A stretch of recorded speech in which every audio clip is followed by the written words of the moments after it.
Welcome to Thriving Tribesmen. My name is Kuri, your host, and I'm excited to be making this episode. Yesterday was amazing. It was so amazing because I received a very stern message on Instagram from a marriage counselor who listened to our episode, which, if you guys know, marriage I'm so against marriage counseling. It's like the worst. It's the nail on the coffin. Literally, it's the quickest way to get into a divorce. Go with marriage counseling. And I know the reason why I'm saying this because I with several marriage counselors, and one of the things that became apparent to me was that we spent all week gathering evidence so that we can win over the opinions of the counselor. I have to win that counselor to my side. And guess what? My wife was doing the same thing. So it became this real, almost like a court. We're both lawyers and we're trying to fight for this judge, for the judge to look in my favor. And terrible. And I'm not one to say don't ever do counseling. I think counseling is amazing if you're an individual. You can go and deal with childhood traumas. There's people that are specialized with that. I went through a similar experience, and that was informative and powerful and transformational. So there is counseling where you can do this, and places where you can go for therapy, and that I agree with. But in terms of the marriage one, I think it's pretty shit. And like I said, I would like to know the stats of how many marriage counselors actually end up in divorce, because I think it's pretty high. So it's one of those things. Because, anyways, the guy shots is fired. I talked to him. I was courteous. I was kind. I never got angry. He got amped up even more every time I spoke. So, and I think a lot of that negativity just came from the fact that I'm putting myself out there, and it's been very difficult. So I think I was going to say the story about the Facebook group. So, anyways, I went to this Facebook group. I was still trying to write, and because I'm dyslexic, I was trying to help people, and I was really writing what was on my head and trying to help people like I'm doing now, and really sharing these concepts. But my grammar was so bad, my spelling was so bad. I didn't have spelling checker, and people kept now asking me more questions, and I got so happy because I was helping people, until I realized that one of my friends was part of the group as well, and that people had now created a chat group to laugh at my grammar and laugh at the way I was writing things. So the information I was writing, I thought I was helping, but people were actually beating me into writing stuff in order so they can laugh at how I write and how incompetent I was at writing. So it was devastating. Honestly, it was the most devastating thing. My friend said, no, stop writing on that thing because people are laughing at you. And all of a sudden, it came to realization that, I shouldn't put myself out there. And so that stuck with me, especially when I started helping people through Reddit. I got better at my grammar. I worked on it. And I got better at speaking. So I started doing a lot more speaking than I was writing. And I always felt this I was always scared to do stuff with mass people. I would rather work with individuals. And even then, putting myself out there was hard, especially on Reddit.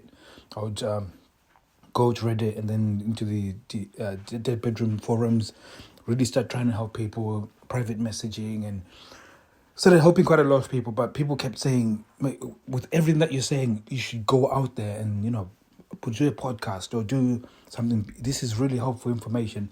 And that thing from Facebook, the Facebook group, really made it very difficult for me. But then I knew that I had to bring the message to you guys.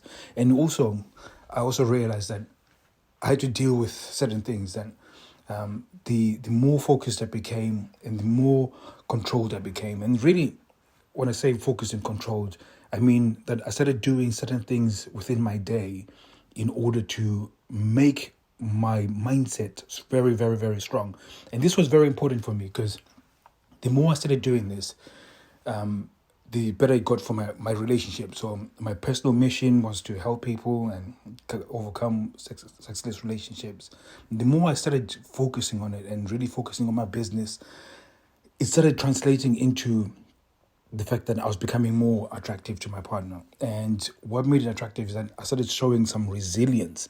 That resilience, that warrior type resilience, like a tribesman, started really shining off on who I am. And part of the thing that made it amazing for my wife is that when she was now in a negative scenario or in a negative state of mind, I was the solid one. And this is very important because while this guy is coming, shots fired, he's hit a guy who's wearing bulletproof, and literally his bullets have bounced off because I know my calling, I know my mission, and because I know that and I'm on momentum, he cannot do or say anything that will stop my momentum. In fact, I never even got angry. The only thing I did feel a bit sympathetic because maybe he's got a struggling practice. Maybe he's not getting clients and he's probably thinking that I'm stealing his clients. So that's why he's so butthurt about it. But I'm all good. And the reason why I'm all good is because I got momentum. And this is important. And I'm saying this because if you get momentum, it means that, again, when you get negative situations come into your life, you're solid. And the way you respond to tests in life is exactly how your wife dictates what happens in the bedroom. And this is very important because if you buckle under pressure from external things, she needs to know that you can be able to handle anything that comes your way. Negative, positive, you're able to handle it. When you can handle it, then she can trust and follow you. And this is one of the key things of leadership. And I think the best way I can put it is this way. So you have to think of yourself as a thermostat. And when you've got a thermostat, you set your temperature. It's whatever degrees that you want it to. In the UK, we use degrees. So 21 degrees is normally a place where you set your thermostat. And if the room temperature starts dipping maybe to about 19 degrees, 19 degrees, 18 degrees, it will kickstart the heating system and then it starts raising the temperature. And then if the temperature gets to 20, 21, it stops the heating and then will continue maintaining that temperature based off of the set point. Most men have done the role reversal. They expect the partner to be the thermostat, the set point, and then they react to what the partner does. So if they feel anxiety, they increase the anxiety. And sometimes when your partner goes and starts acting out of a place of anxiety, a place of negativity, most guys, instead of responding to it from a solid base, they buckle underneath it. So, for instance, she rejects you sexually. All of a sudden, you think you're the ugliest human being. You're not good enough. You're unworthy, and all these other feelings. And I know these feelings because I felt them before, but it's not true. She's probably going through something. And when you are not dependable, then okay, I've been rejected. That's all good. Maybe another time. Maybe I can go and be flirtatious with her another time. Maybe I can give her some space. Maybe I can change my focus and focus on my mission. And this is, again, when I talk about mission, every tribesman needs a mission. And your missions will be things that you detail within your morning formula. Again, if you want to go through how to find your mission and how to discover a way to have that mission, go to Thriving Tribesmen, go to Instagram and type in case study. And this case study we're now thinking about shutting it off and then taking in the last two people and shutting it off. If those last two people don't come in, that's it. Our Instagram has grown to about 800 followers within sort of 6 weeks or so. So it's growing pretty quickly.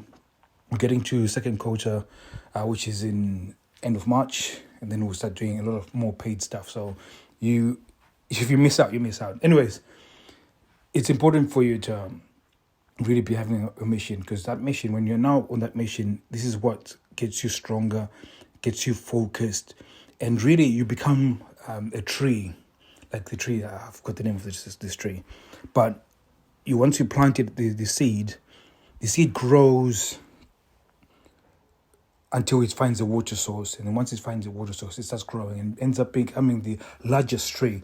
And really, this is how, as a guy, you have to be. You when you're on a mission, you start focusing on really tapping into that continuous flow of confidence, continuous flow of being able to control your energy and your focus. And when you can do that, you become very dependable. And this is where like a vine, she'll start trying to wrap herself around you and really growing on you, because she can trust you. You'll get closer to her. She'll get closer to you because you're solid. And as a tribesman, I call you to start really thinking about this, that really every time you sulk, every time you acting like a child, sorry for being that aggressive, but if you sulk every time a negative situation happens, it really chips away at the trust currency that you've built. And sometimes some of you guys have got no trust currency whatsoever because of the way you've reacted.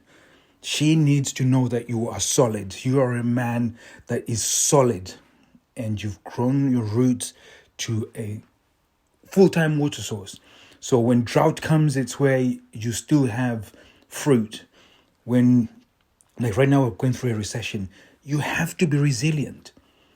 Resilient. All these bills that are going up, you're resilient, you're strong, you're fortified, because, like I said, you're at a set point. You've created a life where you're in a set point.